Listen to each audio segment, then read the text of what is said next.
Hello everyone, so I have some gaming news for you guys today. Now I will warn you, the first half of the gaming news is mostly going to have to do with Microsoft, so I'll try to remember to put an annotation somewhere on the screen where you could go ahead and skip this stuff, especially if you've already seen some of this.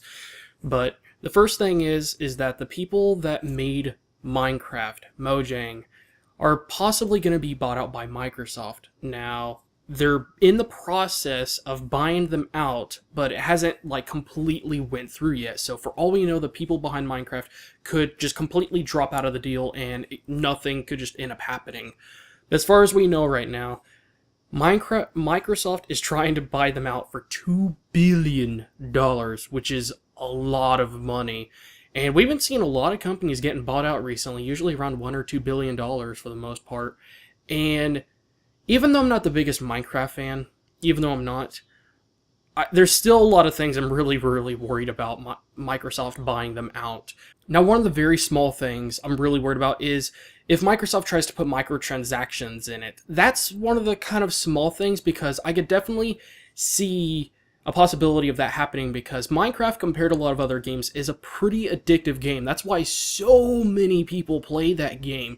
And with an addictive game, like you play on your smartphone and various other things, that usually leaves the possibility of there being microtransactions. Now, if they do microtransactions, the game better not be a paid game, because nobody likes that. And I don't want it to be a situation where, oh, you want to buy these things for your characters, or if you want to buy these materials and other things that you need in order to build stuff, oh, it's going to cost you some actual money. I'm really hoping they don't do that. I'm sure they won't, but it still doesn't really hurt to be extra sure and aware of those types of things, you know. And the other thing I'm worried about is them possibly making the game exclusive for only their systems. Even though in some ways that's a very smart business decision, it actually isn't, because they're going to be spending $2 billion buying this company. Can you imagine them just completely stopping the support on all the other platforms? I believe Minecraft is even on the PS Vita. It's on so many platforms. For them to drop support on all of them, and if there's any sequels or other games or other types of content to be released, it's only going to be on their systems. That is millions upon millions of dollars they're actually going to be losing by doing that. I mean, yes, they're going to be bringing more people to their platform, but one of the things they got to realize is that a good large percentage of people that play Minecraft are playing on portable devices like iOS, you know, like iPhones and that kind of stuff. And those people are usually casual gamers at best, most of them. And if they're a casual gamer, the chances of them actually buying an Xbox One, for example, just to be able to play that game, or a Microsoft smartphone, they're very unlikely to actually do that. So either way, they'd be losing a lot of potential money by doing something like that. So I hope they make the right business decisions and don't make it exclusive. In the worst case scenario, make it a timed exclusive, and maybe just ask the developers to make it available on their smartphone for Microsoft, possibly on Windows 8, which it's technically already on PC. I just don't know if it works on Windows 8 or not. And just do stuff like that. That way, at least they will have more opportunities and more options, and they will have it supported on more Microsoft platforms. And everyone else will still get the game the way they want it to. So, now the next thing I'm going to talk about is something that most people probably aren't going to care about, and that is about Microsoft possibly making games available and able to play within web browsers, which is still a very strange idea. I understand there's a lot of web-based video games out there, but the main thing that really just upsets me about this idea is that if you're going to be doing something like that, and if it somehow doesn't work on the web browsers within smartphones and other devices, why don't you just, I don't know, port a lot of your games to PC? And at that point, wouldn't people just rather play it on a PC if they're going to have to play with a mouse and keyboard on a web browser anyways? It just doesn't really make much sense because of that. You know, unless they're very cheaply developed games or something like that, and then in some way that can make sense. But since this is Microsoft that we're talking about, it doesn't make as much sense. And they said they figured out a way to be able to try to predict people's movements and actions and try to preload those textures or animations and that type of stuff ahead of time. And then when you actually try to execute it, like press a certain button and then some animation happens or anything like that, it'll already be loaded and it'll just work seamlessly instead of it having a big huge lag right there. And I think in a way this will make more sense for single-player based games. And I say that because when it comes to performance and that type of stuff, and latency and lag, and things that may cause things to get sluggish or slow, it's mostly explosions are really big things. For example, if you're playing a story-based game and you're just walking around in a cave, and then all of a sudden there's a big explosion. Something like that could dip down the performance significantly.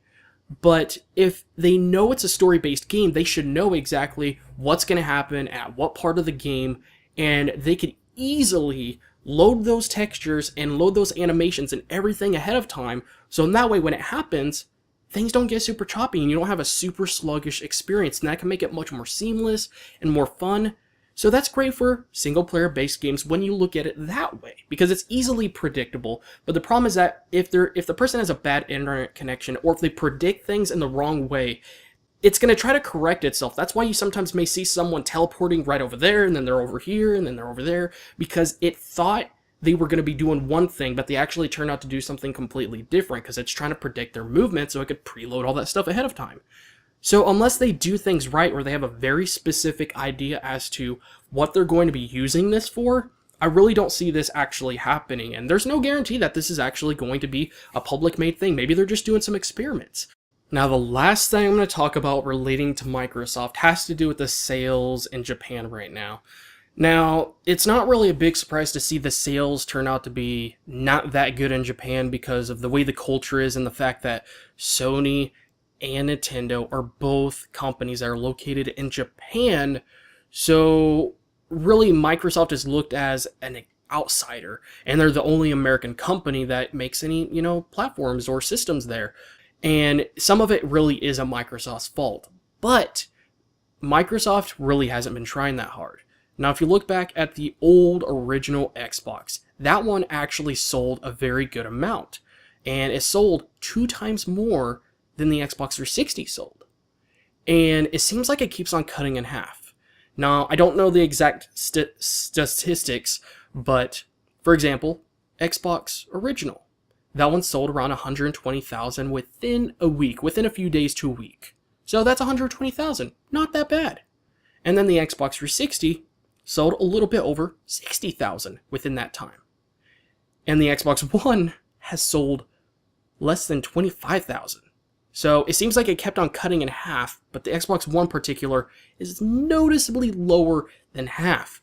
Now, the big difference between the original Xbox and the Xbox One, which is still strange saying those names, is that the Xbox One, they did not have a big advertising campaign. They didn't make a whole bunch of commercials or advertisements that were in Japan to really spread the word around and to let people know about their system. They didn't really do that. Original Xbox, they did that a lot, and they probably lost a little bit of money for that.